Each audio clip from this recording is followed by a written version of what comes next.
A expressão latina Lectio Divina vem desde os padres da Igreja e significa leitura divina, ou seja, leitura da Sagrada Escritura.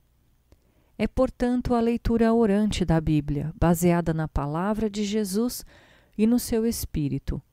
Tenho-vos dito isto, estando convosco, mas o Consolador, o Espírito Santo, que o Pai enviará em meu nome, esse ensinar-vos-á todas as coisas e vos recordará tudo o que vos tenho dito. Foi Orígenes, no século III, quem batizou a Lectio Divina com este belo nome. Ela é um alimento necessário para a nossa vida espiritual. A partir deste exercício, conscientes do plano de Deus e a sua vontade, pode-se produzir os frutos espirituais necessários para a salvação. A Lectio Divina é deixar-se envolver pelo plano da salvação de Deus. Os princípios da Lectio Divina foram expressos por volta do ano 220 e praticados por monges católicos, especialmente as regras monásticas dos santos Pacômio, Agostinho, Basílio e Bento. A espiritualidade monástica sempre foi bíblica e litúrgica. A Lectio Divina tradicionalmente é uma oração individual, porém pode-se fazê-la em grupo. O importante é rezar com a palavra de Deus, relembrando a mais antiga tradição católica, que conhecer a Sagrada Escritura é conhecer o próprio Cristo.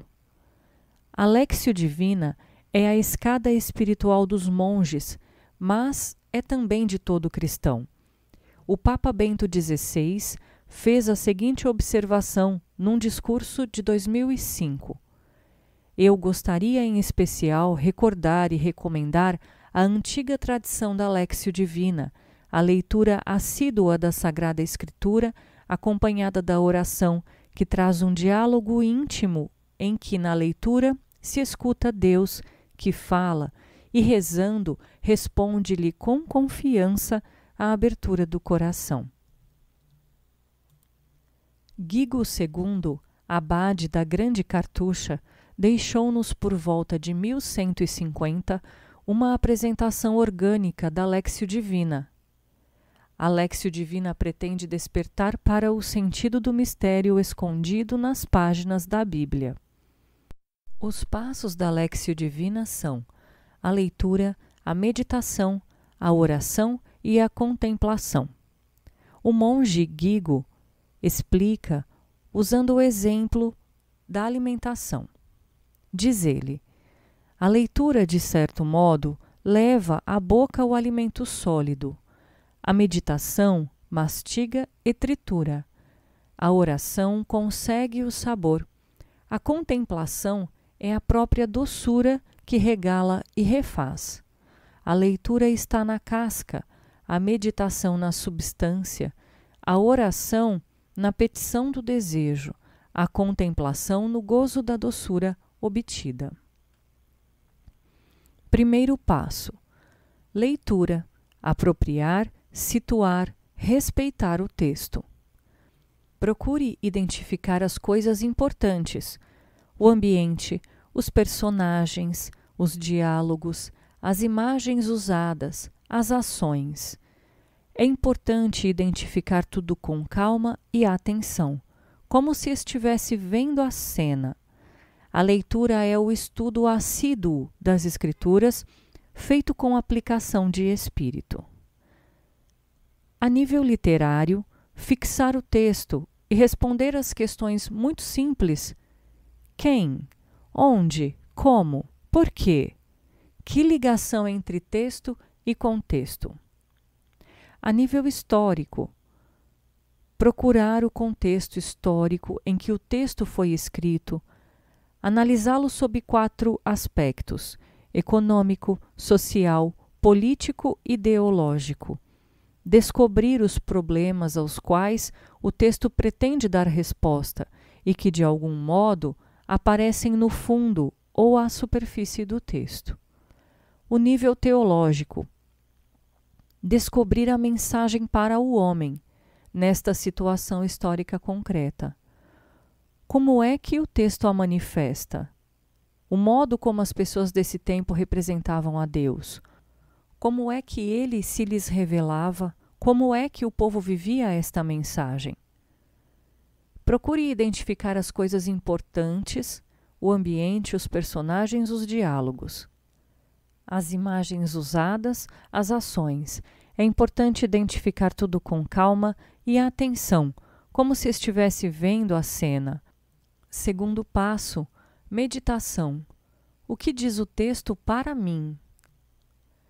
Ela não se detém no exterior, não para na superfície, apoia o pé mais profundamente, penetra no interior, perscruta cada aspecto.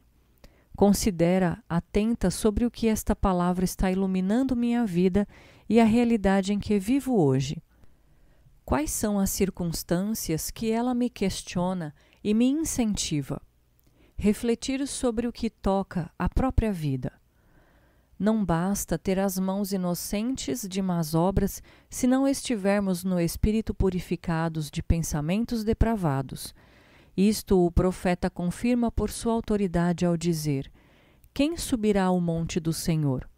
Ou quem estará de pé no seu santuário? Aquele que for inocente nas mãos e de coração puro.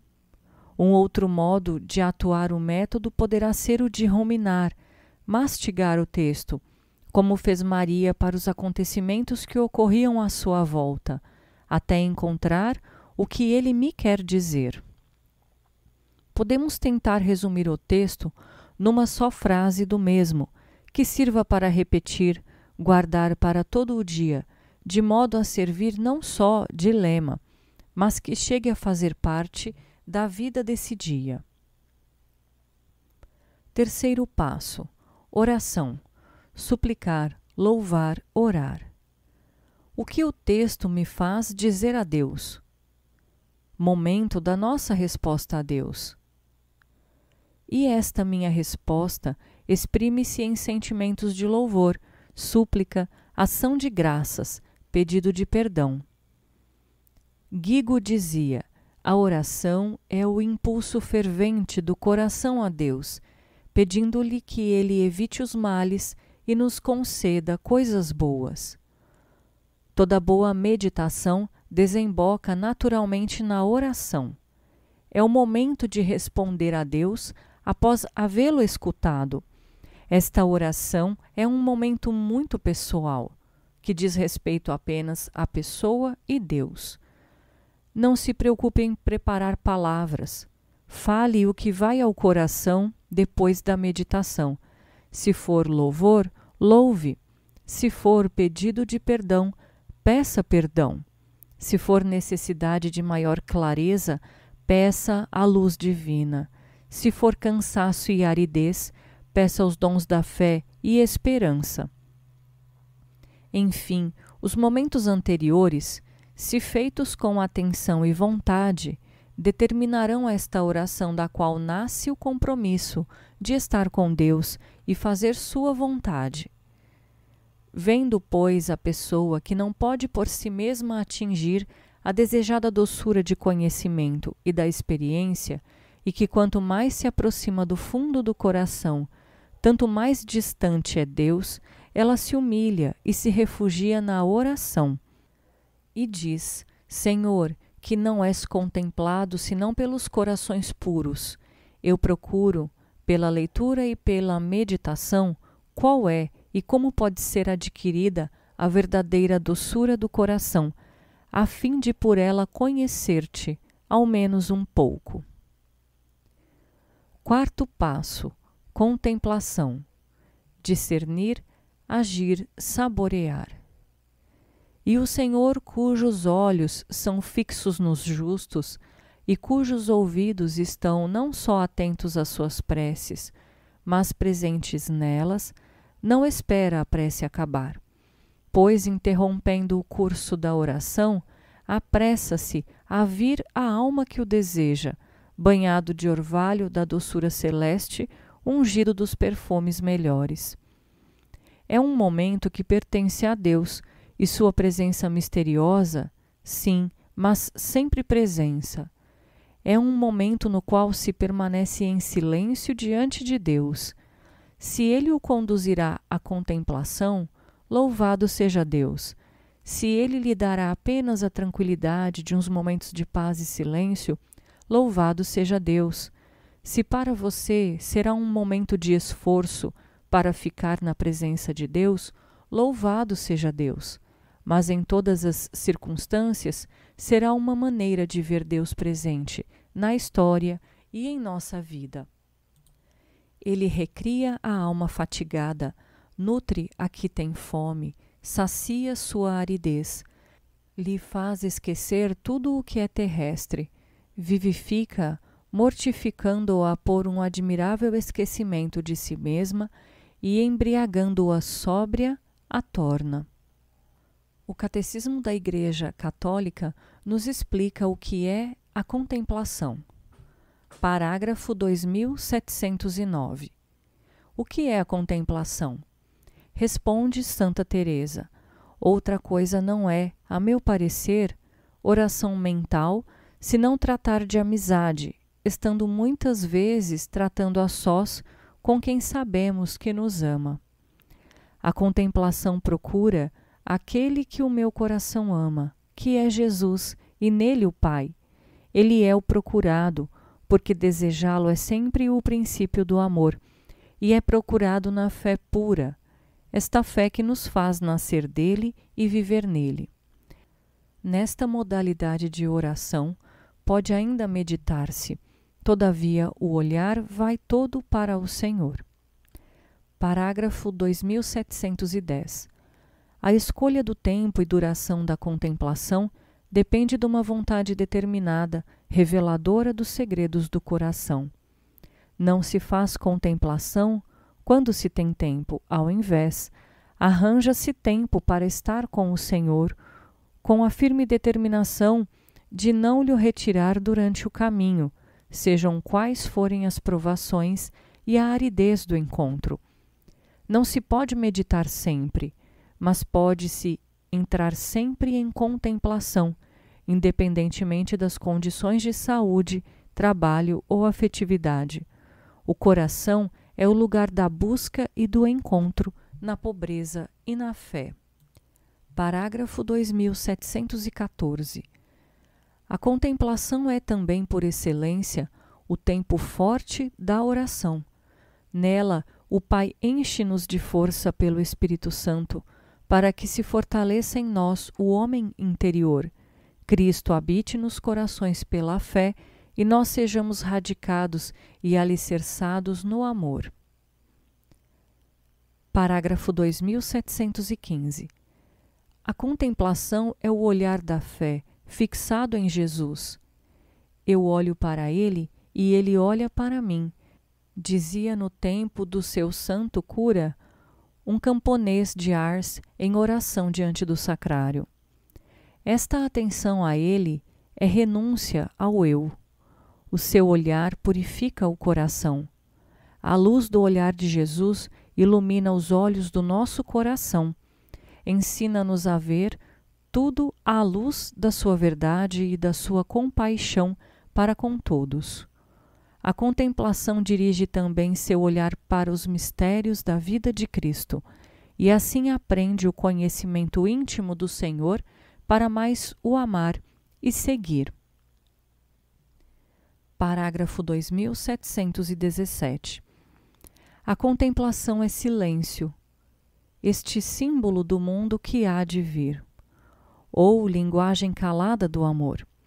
Na contemplação, as palavras não são discursos, mas as sandálias que alimentam o fogo do amor. É neste silêncio, insuportável para o homem exterior, que o Pai nos diz o seu Verbo encarnado, sofredor, morto e ressuscitado, e que o Espírito Filial nos faz participar da oração de Jesus. Parágrafo 2718. A contemplação é união à oração de Cristo, na medida em que nos faz participar do seu mistério. O mistério de Cristo é celebrado pela Igreja na Eucaristia e o Espírito Santo faz-nos viver dele na contemplação, para que seja manifestado pela caridade em ato. Parágrafo 2719. A contemplação é uma comunhão de amor, portadora de vida para a multidão, na medida em que é consentimento em permanecer na noite da fé. A noite pascal da ressurreição passa pela da agonia e do sepulcro. São estes 3 tempos fortes da hora de Jesus que o seu espírito, e não a carne que é fraca, nos faz viver na oração contemplativa. É preciso consentir em velar 1 hora com ele. A respeito da Léxio Divina, nos 2 primeiros passos, a leitura e meditação, Deus fala comigo. Nos 2 últimos passos, a oração e a contemplação, sou eu que falo com Deus. Faça o propósito, ainda hoje, de dedicar alguns minutos do seu dia para estar na presença do Senhor e em diálogo com Ele, através da leitura orante, a Léxio Divina, feita com o Evangelho diário proposto pela Igreja. Deixe que a palavra de Deus ilumine o seu caminho.